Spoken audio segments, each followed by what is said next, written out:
How's it going? This is Jason Kelsey, and welcome to the Philly Show. Hi, everybody. Ruben Amaro Jr., Jim Salisbury, Todd Zalecki. It's the Philly Show. It's Wednesday, May 21st, 2025. Hope everybody is doing well. We're up early this morning because we got a lot of stuff going on. I have to actually handle my two girls getting ready for school, which is going to be a total disaster. My wife is going to take my son to an orthodontist appointment in the morning, so I have to handle the two girls. So we got to get this thing knocked out, guys. Ruben, You're going up to Secaucus today. You're doing a little MLB Network. A little MLB Network, MLB Now with Mr. Brian Kenny, Adam Ottavino, and I think there's somebody else doing it too. Joel Sherman as well. We got quite the crew. Right. That's a great crew. Joel Sherman's one of the all-time greats, and I saw Ottavino on there yesterday. Very bright guy, smart guy. Yeah, absolutely. Looking forward to it. Absolutely. The Phillies win on Tuesday night. They beat the Rockies 7-4. They won Monday night in the series opener. So the Phillies are trying to sweep the Rockies on Wednesday night, right? It's three games. It's a 4-game series. 4-game series. My bad. I as soon as I said that, I said it's a 4-game series. You got girls to deal with in the morning, man. I get it. Yeah, exactly. So I apologize for that. But if you recall, Ruben, Stakes Tradamus, Jim Salisbury said on Monday, the Phillies by midweek would be in first place in the National League East. Nobody understands baseball better than James Salisbury. That's right. Stakes Tradamus. I spent all night coming up with that one, Jim. I love it. That's good. He knows his stuff, and it's clear that if you're not listening to this podcast, you're missing out on some brilliance. It's just simple, pretty simple. It's this is just proving the point. I should have been Ruben's assistant GM, but hey, what are you going to do? Great point, but I didn't have a scouting area for him. Oh gosh, but I actually, I kind of love what I'm seeing with this team right now. Okay, and what they're 17-5 since that loss in Chicago. So since the 26th, right, of April, they're 17-5, and I just love a lot of the at bats. I mean, they're not overswinging, and it's very tempting to go into Coors Field and overswing. And I just see all the swings are in control. They're happy to take their base hit, happy to take their double. They're not looking to murder everything and coming out of their shoes and overswinging and then chasing, and a lot of the things that plagued them in the month of October when they try to do too much. So, I mean, you look at their numbers since in this 17-5 stretch, all of their offensive numbers are right near the top in Major League Baseball, and their strikeouts are way down. Their walk rate is up. Their batting averages is up. Their runs scored is up. Their slugging is up. Turner is been on fire. I mean, you're not seeing the lift and pull and power, but you're seeing a lot of getting on base, a lot of base hits. Harper, Bohm, all hitting over 300 in this stretch. So I'm really liking what I'm seeing with the offense, taking what you can get and being happy with it. Stack the pennies. At some point, they're going to light it up with home runs, and they're going to have a week when we all go, wow, with the power. But right now, love the way they're scoring runs, love the way they're approaching their offense.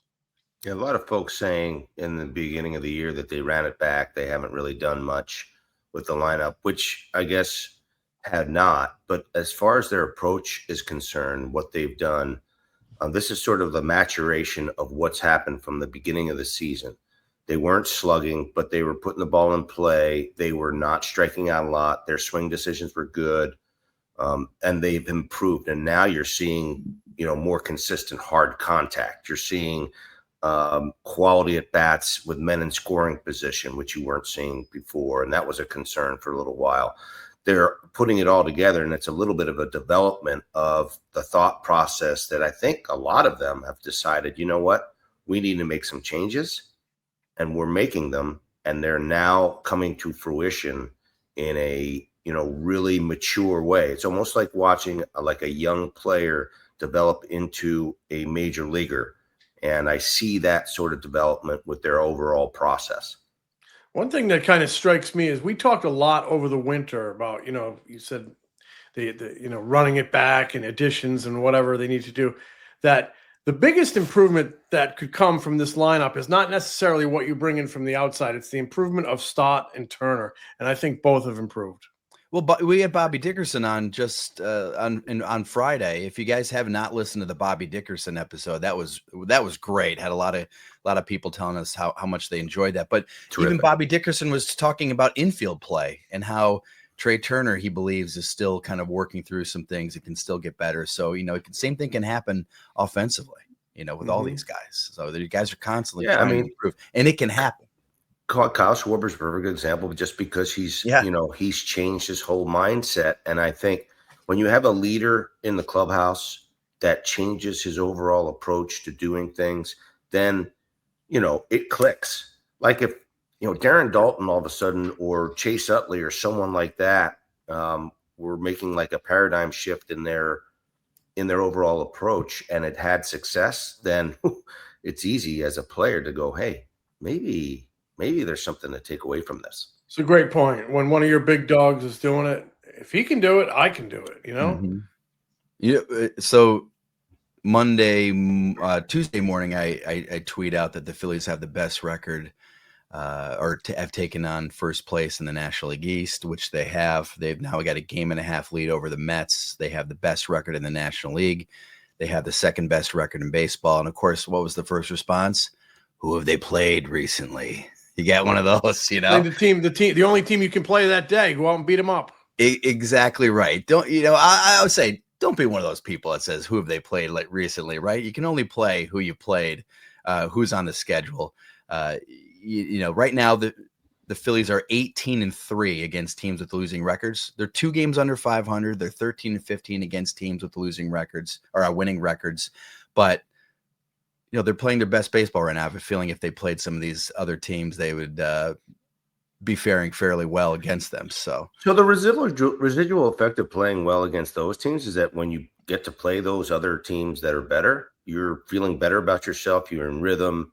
Mm-hmm. You can't, their pitching has been ridiculous. Their starting pitching has just been off the charts. And so we're talking about offense, but to me, it's really about the starting pitching that's giving them a chance to win every night, which is first and foremost in my heart, and always will be till the day I die, that if you have the quality starting pitching, you got a chance to win every single day. And that's exactly what's happening too.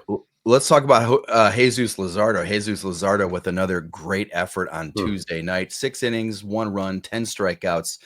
He's the third Phillies pitcher with no losses, ERA under 2 in his first 10 games started since, one of only 3 pitchers in Phillies history, Ranger Suarez in 2024 and Grover Cleveland Alexander in 1913. Paul Casella at MLB.com found that he is second pitcher to have 0 losses, ERA under 2, and 10 strikeouts per 9 innings. The other is Randy Johnson in 1995. That's first 10 starts of his season. So he's having an unbelievable run right now. Love watching him, man. He's got the power to go upstairs when he needs to, but he's got a lot of pitcher in him too. He likes to work that lower quadrant. Tuesday night or Wednesday night when he pitched in Colorado, great changeup. I thought he had a really good changeup, and then that modified slider sweeper, drop the arm angle, and it's almost back footish. It's that down in the zone is a really good pitch too.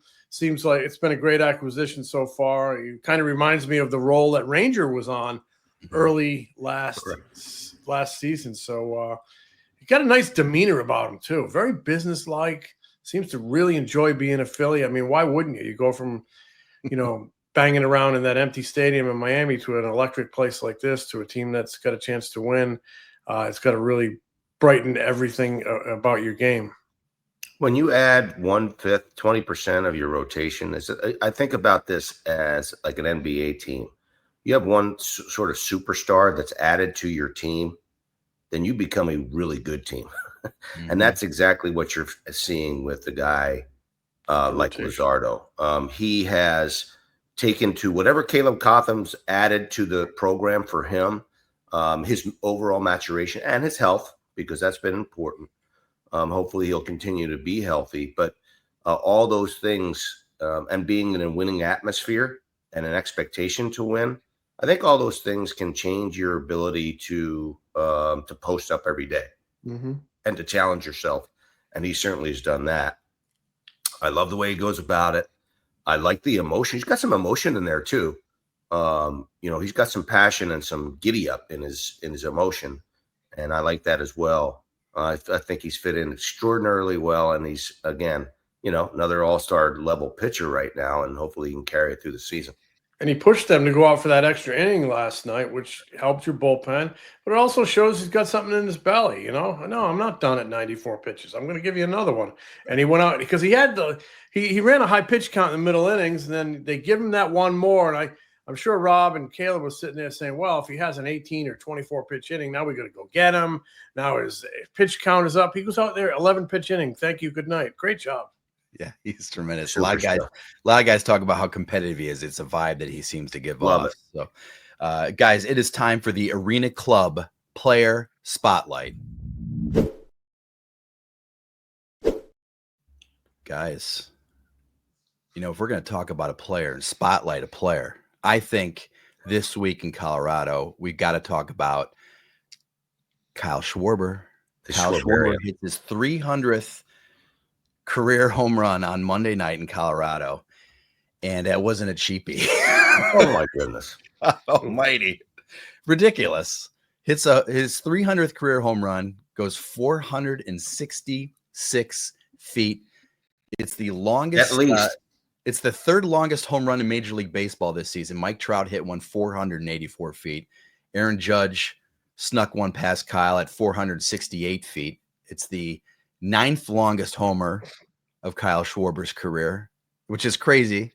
He's hit 8 longer. Can you guys remember the longest home run he's ever hit? It came in a Phillies uniform. I think it was against you, Darvish. Yes, sir. Oh my God. Yes. You, Darvish. In San Diego? In San Diego. Playoffs, right? Game 1 of the 2022 NLCS. Kyle Schwarber crushes a ball off Yu Darvish 488 feet into the second deck at Petco Park. And I remember the moment it happened, I said, holy crap, he hit that ball far. And then AJ Cassavell, who covers the Padres for us at MLB.com, goes, I've never seen anybody hit a ball that far in batting practice before. And I'm like, what? And then a couple of the other writers, local San Diego writers, go, yeah, he's right. I've never seen anybody even in BP hit one into the second deck ever. I'm telling you, he's the modern day Babe Ruth, man. I'm sorry. I keep saying it. And I honestly believe it when I see him hitting the baseball the way he does. It's insane. His swing is a lot shorter than Babe Ruth's. It's like a high compression. It's like a high compression engine. I mean, he's just here to here, and he gets so much in that little acceleration, and so much bat head speed, and just his swing. He always is under control with that swing. You never see him get out of control with that swing. And he's such a strong man. He's got such great hands. He can whip that bat, and boom. I mean, he's fun to watch. Wade Boggs used to talk about the bat path, A to B, which is getting in the zone, B to C, which is in the zone, and then C to D when you finish. Him from B to D is insane, and B to C. It's insane how quickly it gets through the zone and how powerfully it does. And what he's done is he's sort of lengthened out his B to C so that he's given himself even more opportunities to make solid contact, which is what Wade Boggs did as well as anybody, Tony Gwynn, all those guys. But he's starting to do that with power and consistency. And the fact that he's doing it against left-handers at that rate, he may be the best left-handed power hitter in the history against lefties. Yeah. Think about that for a second. One of the better, especially in the modern day, what he's done against left-handers right now is just it's immeasurable. Really, really, really fantastic. So then he hits one, of course, on Tuesday, so he's got 301. But after Monday night's game, he said it's a cool milestone.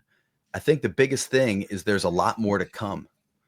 So you immediately start thinking, first of all, they got to re-sign this guy, right? But then second, you go, if they re-sign him, could he hit 500 home runs in a Phillies uniform? I mean, so he's at He's averaged right now. He's on pace to hit like well over 50. But say he slows down this season, he finishes with 45. He will have averaged about 44 home runs over the last 4 seasons with the Phillies. If he stays on that pace, he'd hit 500 by the end of the 2029 season. And let's say he averages 35 home runs over the next several years, he would hit 500 by the end of the 30-33 season. So do we think he can get to 500? Yes, and I think he can do it, and I think they're going to re-sign him. And the question becomes, he could go to the Hall of Fame. Look at this guy's postseason resume. He goes to the postseason every year. He's had, he's won a World Series. I mean, they win one here, and he's the man. He's going to get some Hall of Fame votes. No question about it. Especially if he continues to improve. Like, his overall approach has been so much better since the 2022 season.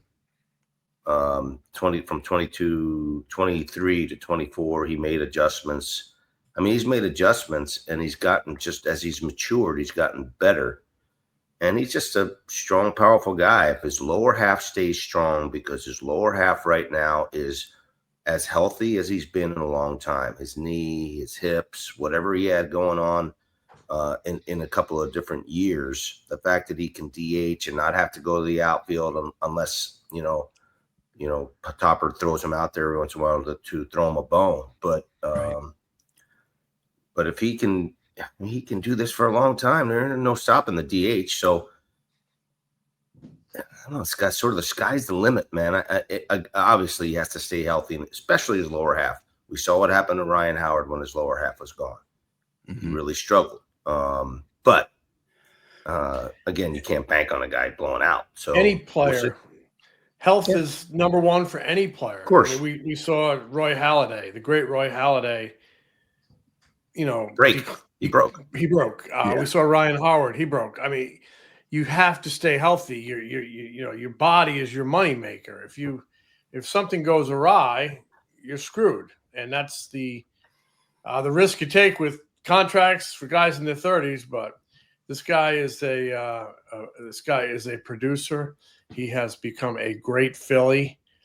And you're in a ballpark where power matters. He's at a position that, if he does stay healthy, he can matters. Keep doing a good job there. It's not like he's pounding his body in the outfield every night. And we think with that bat speed, he can hold up for a long time. So I think, in terms of the risk of a contract, I think it's a sound risk that you're going to have to hang on to this guy. 5 at 150, baby. Go get him. I can see that. Yeah, that would be a good number. That would be a good number. Just do it tomorrow. Just get it over with. Yeah, it's not our money. It's not my money. Exactly right. Let's do it. All right. So now let's check out Arena Club. Let's check out the Slab Pack we ripped from our friends at Arena Club. Let's see who we got. So there you go. If you're watching on YouTube, you can see us opening up this virtual pack. You could get a little Slab Pack. Boom. That is an Aiden Miller. Oh, no way. 2024 Bowman Chrome. Aiden Miller, guys. I want to mention this. Out a little slow in Double-A. Right. But guess what? Yeah. Aiden Miller, he's heating up. So he had a 610 OPS in his first 27 games. He's one of the youngest players in Reading right now, in Double-A, I should say. Wait, is he 20 years old yet? Yeah, he's I think he's 21 off the top of my head. It's like 2 years out of high school, right? Yeah, he's a couple years out. So last 6 games, not including Tuesday night, he's batting .381, 1 home run, 1 RBI, 1.077 OPS. So Aiden Miller might be starting to heat up a little bit, which is sweet card. Great news for the Phillies. Yeah, card. I'm not. The kid's from Florida. You come up here to Eastern Pennsylvania, and you got 3 weeks of cold and mud. I mean, I'm not worried about it. I mean, he's now the weather, that big orange orb in the sky is starting to warm everything up. He'll get going. His body's awesome. I got a chance to see him in that. I guess it's not called the Futures game, like a prospect game. The spring breakout game. Spring breakout game against the Pirates, I think it was. I'm not sure. Either Pirates or Detroit, one or the other. Anyway, the point of the matter is that I saw him do some things and make some plays and move his body in a way at shortstop. Yeah. And that's in a mature body. Who and I haven't got a chance to see him play a lot, but was he exciting? He's a good exciting. Todd likes him because he's a Packers fan. I do like him because he's a Packers fan. A little bonus for me. A little bonus. He likes. I hope they don't trade him at the deadline. No. Oh yeah. Well, I'm gonna. Yeah. So we have to talk about that. I want to ask you a question about the cards. Like, do you print those out? No. These are real. So you go to Arena Club. You can get a slab pack. They're great pre-graded cards. They're in like the plastic sleeve, I guess, and you buy your pack. You can open them up virtually, and then you can actually get the physical cards if you want them. You can trade them. You can get them. So, for instance, say we got an Aiden Miller card, right? And say you wanted but let's say it was a Juan Soto card, and you're a diehard Phillies fan, and you're like, I cannot have this man in my collection. I do not want a Juan Soto card. You can use the buyback program from Arena Club to get a Kyle Schwrber card, get a Bryce Harper card, get that Aiden Miller card we just showed you on the screen. So you can they can buy it back from you. You can trade them. You can get the actual physical card. There's a lot of different options. So it's not just an NFT, is it? No. This is absolutely 100. Yeah, these are real cards. So that's which is kind of cool. So making me ill. All the cards I had as a kid, because I used to, as they say now, rip packs all the time. I used to go to the village pharmacy and buy a pack like 3 a week, and the cards I used to put in my spokes, and I used to lose, and I used to leave out in the rain. Jimmy, this could have been the Jimmy pod instead of the Todd pod. Well, Jim, here you go. So I want to mention this. Take a look at this now. If you're watching on YouTube, you get the QR code on the screen right now. You can get 20% off your first slab pack or card purchase by going to arenaclub.com/foul and use code foul. That's arenaclub.com/foul, code foul for 20% off your first purchase. So check that out. That's awesome. And Ruben, you mentioned, I hope they don't trade Aiden Miller, right? So if you get the Aiden Miller card, you want to see him take off with the Phillies so you can actually enjoy it.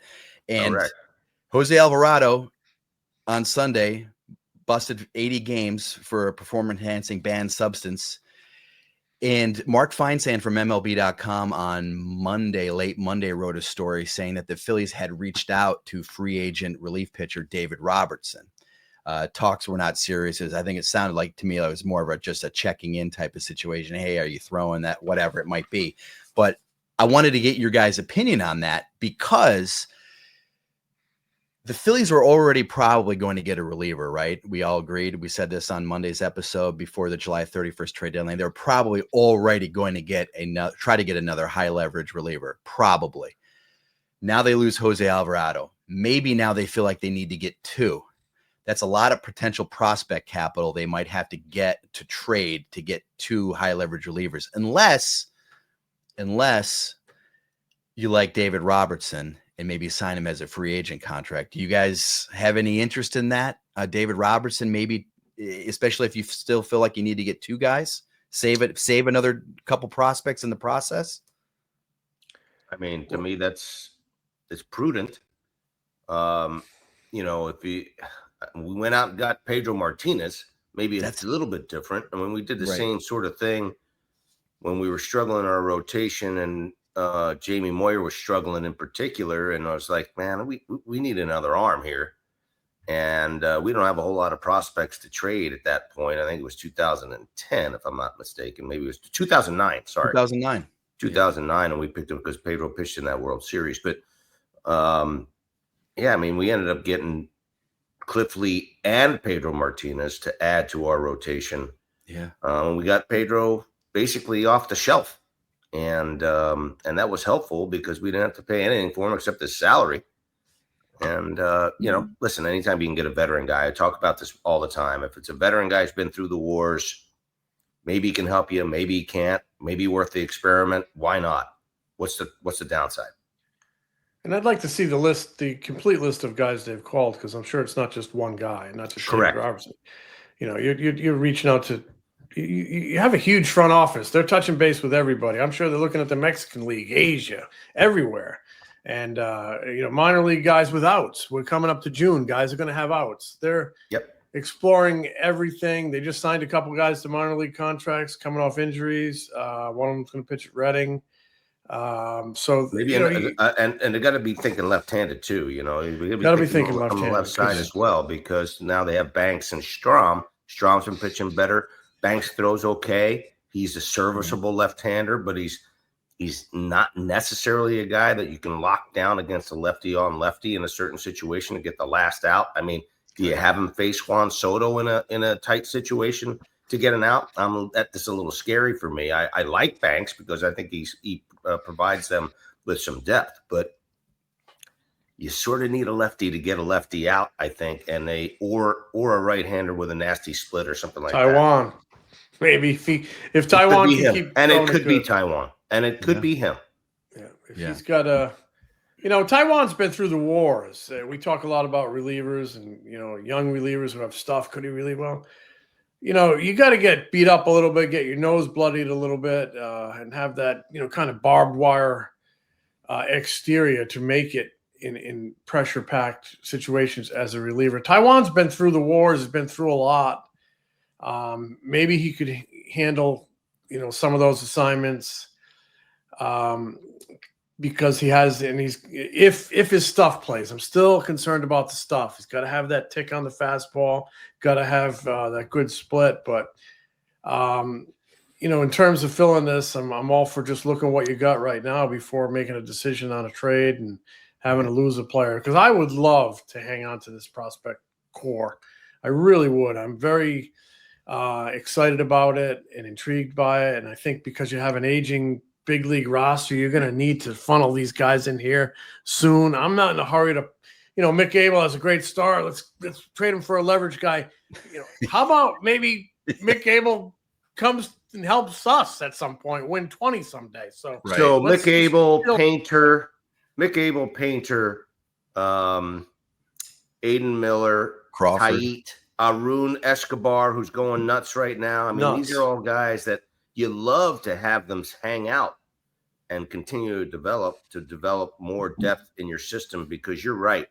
There's going to be a transition at some point, especially this year, at the end of this year. Yeah. Who knows whether they can finish it off and win the World Series this year, but afterwards, then what? Right.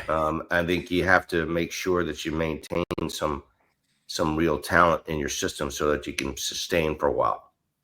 So hang with us for a second. When we come back, we've got a giveaway from Schwrber Vintage Sports. I just want to say, before Arena Club, if you were trying to very actively buy, sell, trade, it was very complicated and used a lot of mail that was unnecessary. Yeah, I didn't even know how to do it, but I'm glad we have Arena Club now because it's a one-stop shop for everything card related. It is, and right now you can get 20% off your first slab pack or your first card purchase by going to arenaclub.com/FOUL. Use code FOUL. If you're a collector, you've got to check out Arena Club. Go get after it. We are back, guys. Schwrber Vintage Sports is back with the Philly show. We're super excited to have them back. Now, take a look at this. Now, this is cool. So, Schwrber Vintage Sports is partnering with the Philly show to give away a different vintage Phillies hat each week throughout the summer. Ooh. Simply visit schwrbersports.com. Oh, that's sweet. /TPS. No, nice. That's a great old hat. Right there. Yeah, to enter for your chance to win. That's schwrbersports.com/TPS. If you're watching on YouTube, the QR code is on the screen. You can just scan that with your phone. It takes you straight to the site. Now, the hat on the screen is the 1925 to 28 white two-tone hat with the Philly logo on the side. If you are listening on Apple, Spotify, Amazon Music, whatever. So that's a pretty cool hat. A little throwback there, guys. QR code, like I said, is on the screen. So 1925, 1928, they weren't necessarily great years for the They were for the Yankees. They yes. If you can imagine the Yankees and where they were, the Phillies were on the other side of that. On the other end of it. They were getting pulverized. But in 1928, Hall of Famer Chuck Klein debuted with the Phillies. They went 43 and 109 that year. Ooh. Chuck, I want to throw a little trivia question at you guys. Lighten it up. Chuck Klein is one of 6 players to hit his 300th career home run with the Phillies. We know Kyle Schwrber just did it on Monday night. So we got Kyle Schwrber. We've got Chuck Klein.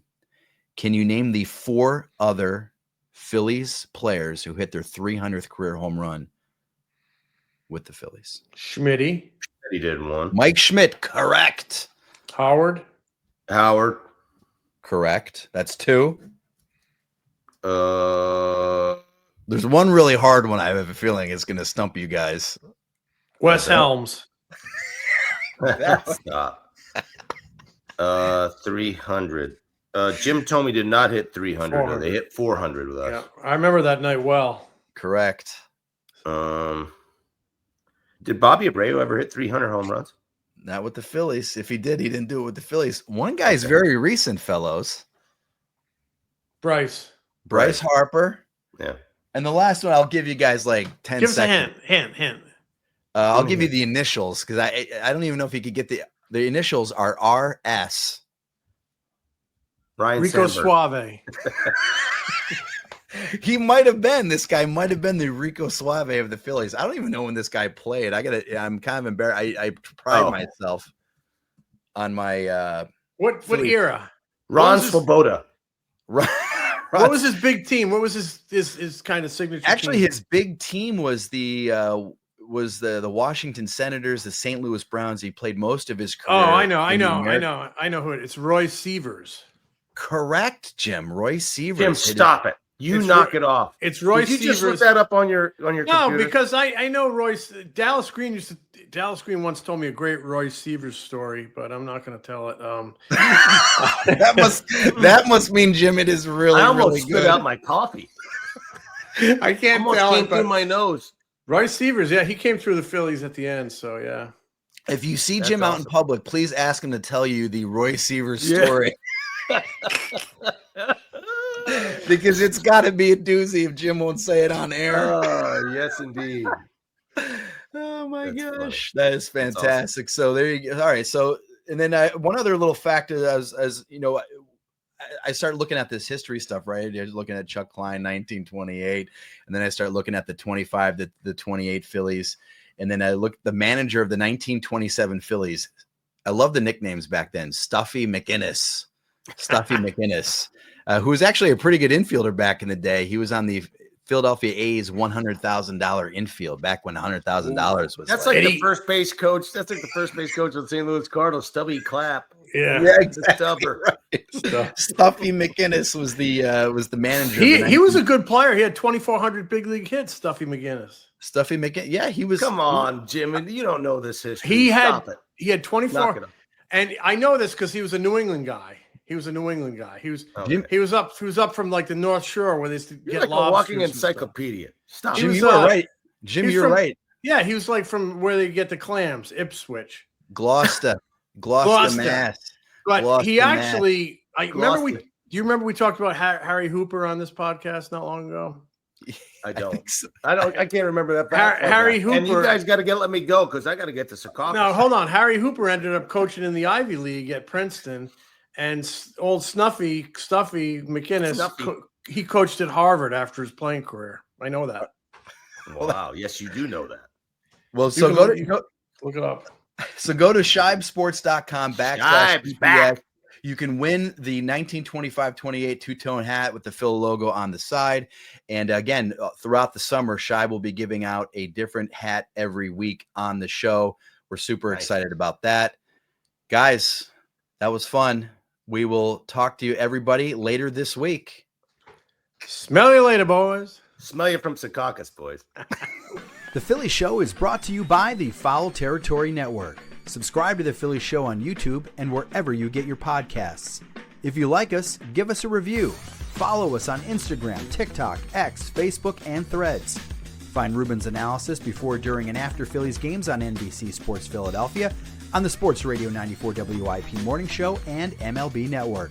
Find Jim at allphly.com. Find me at MLB.com, the Phillies Beat newsletter, and MLB Network.